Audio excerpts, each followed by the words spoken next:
gente volta na edição de hoje falando sobre como funciona a justiça restaurativa, quem tem acesso, quais são os critérios. Se você quer acompanhar aí, perdeu o primeiro bloco e quer assistir para saber aí como é que funciona isso, o cenário que se coloca dentro da justiça comum, vai lá no YouTube, procura Dani Matos, você vai ter acesso a esta e a todas as edições do programa. Tem também muita informação no perfil lá da Justiça Restaurativa, que é o @Justiça Restaurativa _, tá? Não é IFE, _SE, aqui com a gente, a Maria Tereza e a Gisele, que são facilitadoras desse processo. E antes da gente começar a falar sobre como é que funciona na prática aquele círculo que a gente terminou de falar no bloco anterior, eu queria saber sobre os critérios, se essa justiça restaurativa ela atende a casos da esfera civil apenas, criminal, todas as esferas.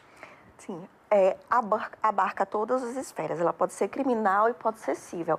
No criminal, podendo ser menor potencial ofensivo, um ato infracional, que é o que envolve adolescente, a gente procede da seguinte forma. Tem os pré-requisitos, que é a autorresponsabilização, o processo criminal.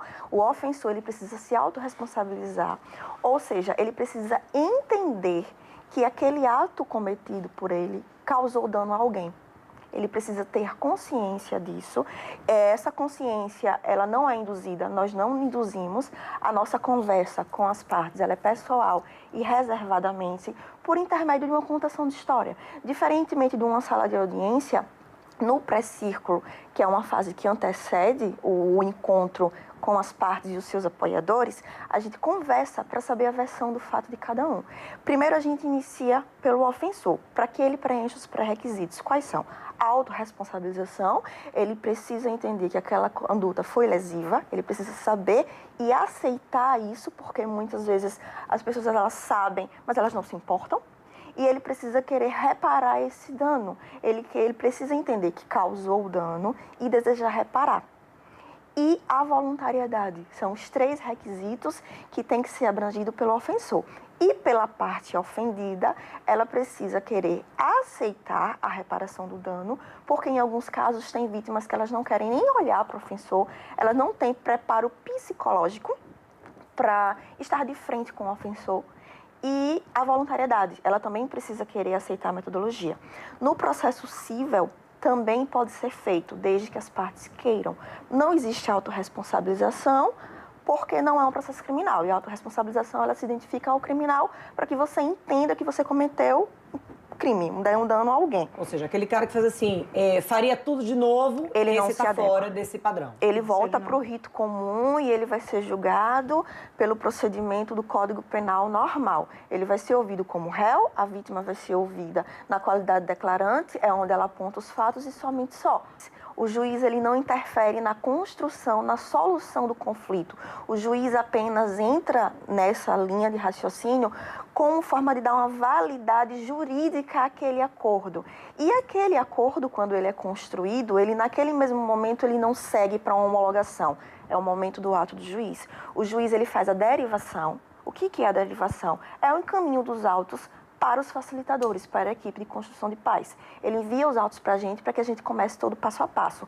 Antes de iniciar a primeira audiência, a constituição de um advogado, a defesa. Então, na hora que o juiz ou o promotor ele recebe os autos, no caso do promotor com processo criminal, o promotor ele se manifesta pela construção do círculo de paz e remete para o juiz. O juiz recebe o processo e despacha encaminhando para a gente. A gente vai ver se tem a voluntariedade, se preenche os requisitos, constrói um ambiente seguro onde as partes podem se ouvir.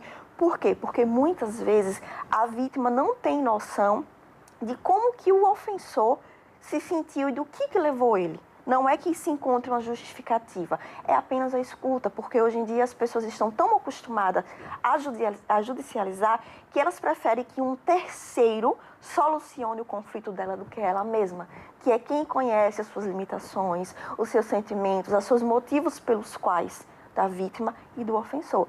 E a justiça restaurativa, não obstante tenha o nome justiça, ela é uma metodologia que ela é comunitária, ela é para ser algo da comunidade. A gente vem para devolver às partes o poder de solucionar o seu conflito, que naquele momento do conflito elas não conseguiram.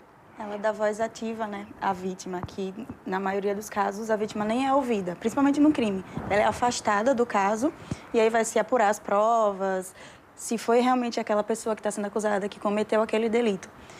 Com a justiça restaurativa, a gente consegue dar voz ativa à vítima e é a buscar a necessidade de reparação. Não só a gente afasta o caráter punitivo daquele caso e traz uma restauração na convivência, porque às vezes um crime dentro de uma comunidade, por exemplo, ele afeta não só a vítima, como a vida dele mesmo, afeta um monte de gente de forma direta e indireta. E aí a justiça restaurativa ela traz essa conscientização de que juntos podem chegar a um acordo para construir literalmente assim a paz, né? E às vezes o que a gente percebe é aquela necessidade de ouvir um pedido de desculpas. Recentemente a gente teve um caso de uma jornalista, André Oliveira, que ela foi vítima de um acidente de trânsito. Mas é aquela sensação de assim... Poxa, olha pra mim. Olha pra mim e me pede desculpa. Isso. A vítima, ela é sempre ouvida. Me pede desculpa porque eu tive que me afastar do meu trabalho, eu estava iniciando a minha carreira, eu sofri porque eu tive queimaduras no corpo. Me demonstra que você não fez por mal. Exatamente. É isso. Eu acho que às vezes tem muito isso. E isso é bastante necessário nos dias de hoje. Meninas, a gente vai dar uma pausa, a gente volta daqui a pouco ainda com o assunto do programa de Utilidade Pública de hoje, Justiça Restaurativa.